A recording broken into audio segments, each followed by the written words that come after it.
particulièrement doux. Découvrez toute la gamme Ultra Doux Avocat Karité pour une nutrition intense.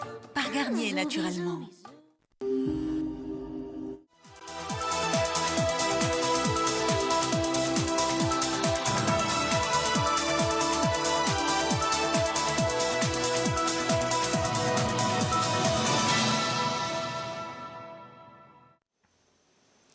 Mesdames et messieurs, bonjour et soyez les bienvenus pour cette nouvelle édition de votre journal de 15h à la une dans l'actualité.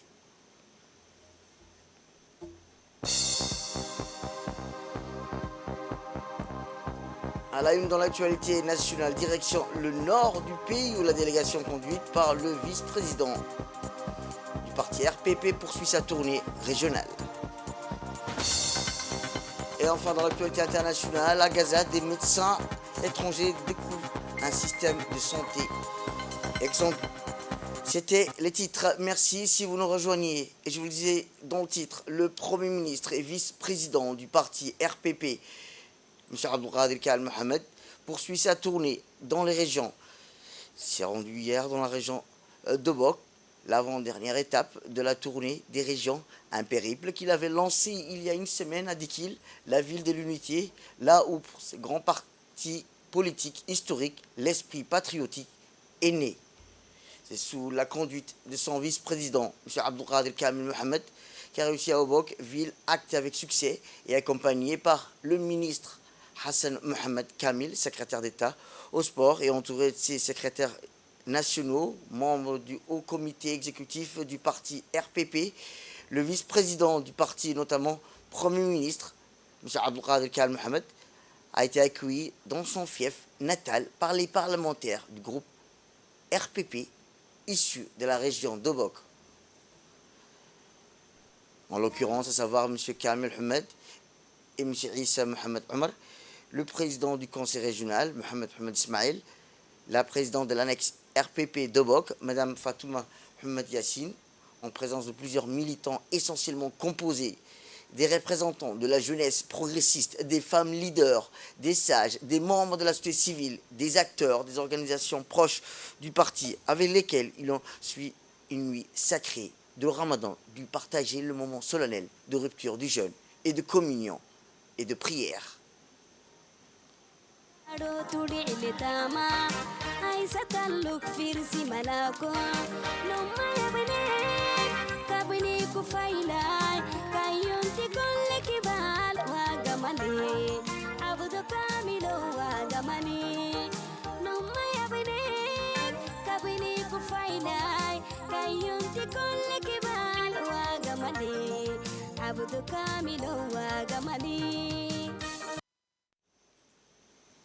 À l'issue au conseil régional de la capitale historique, à Hayou, et sous une pluie fine, inattendue, un accueil chaleureux marqué par des danses folkloriques et des chants a été longuement enthousiaste, réservé au vice-président du parti RPP et à la délégation qui l'accompagne. Cette tournée RPP qui s'inscrit également dans la file droite des valeurs fondamentales du parti du Rassemblement populaire et des lignes directrices des principes de la culture, du dialogue permanent, des actions de proximité et de solidarité prônées par le président du parti, président de la République, son Excellence Ismaël Omar Guelleh, a véritablement permis aux Obokois et au Premier ministre et vice-président du parti RPP d'échanger et de débattre sans filtre sur un éventail de thématiques et de problématiques au quotidien.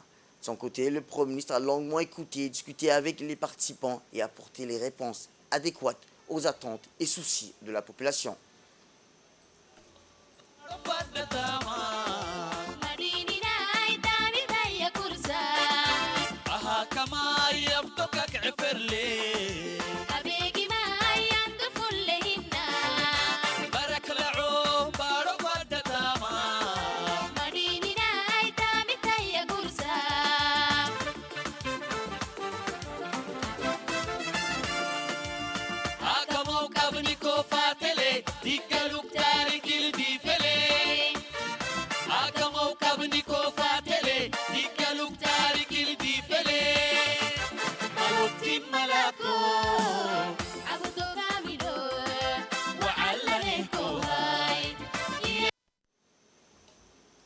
Eh bien, le député Kamel Mohamed a adressé ses reconnaissances à l'endroit du Premier ministre et a remercié le président de la République, son Excellence Ismaël Merguele, pour notamment l'éventuelle mise en place des pompiers dans la région d'Obok.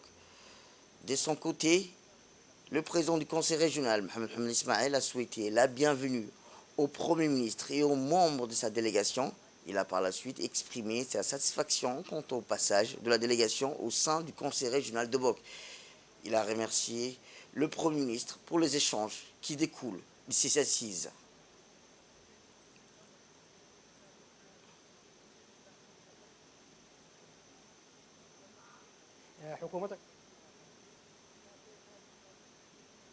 Et enfin, le Premier ministre a longuement écouté et discuté avec les participants et a apporté les réponses adéquates aux attentes et soucis de la population.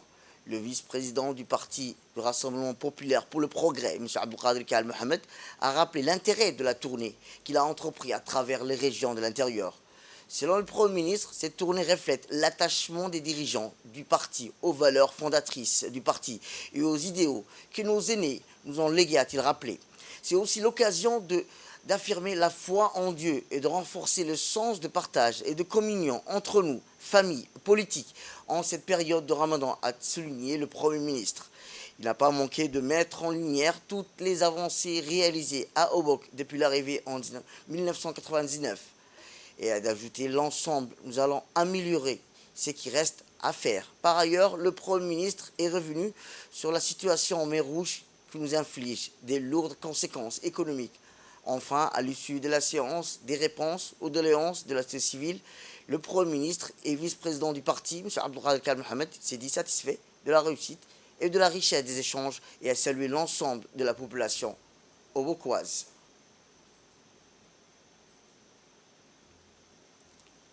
Retour à Djibouti, où la préfecture de Djibouti, en sa qualité de représentant d'État, chef d'orchestre de la cellule de crise mise en place pour faire face aux énormes dégâts que peuvent engendrer les inondations dues à des fortes précipitations qui se sont abattues ces derniers jours sur le pays.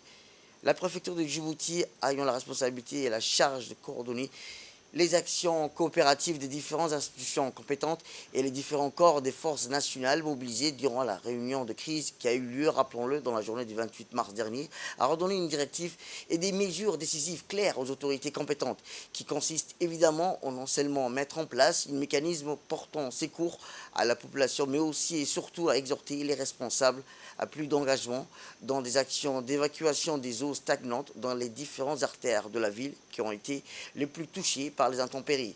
De plus, d'énormes travaux ont été effectués par les différentes sous-préfectures de la capitale, qui se sont donné le devoir de se rendre dans toutes les zones touchées par les pluies afin de constater de visu la situation dans les différents quartiers et les zones susceptibles à être les plus touchées.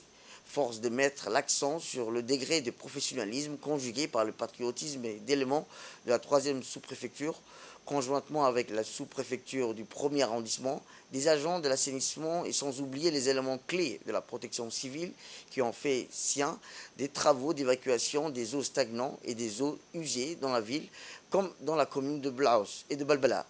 La route sont praticables, l'équipe de l'assainissement et la protection civile est à pied d'œuvre, les travaux d'avancement afin de rendre les routes plus praticables.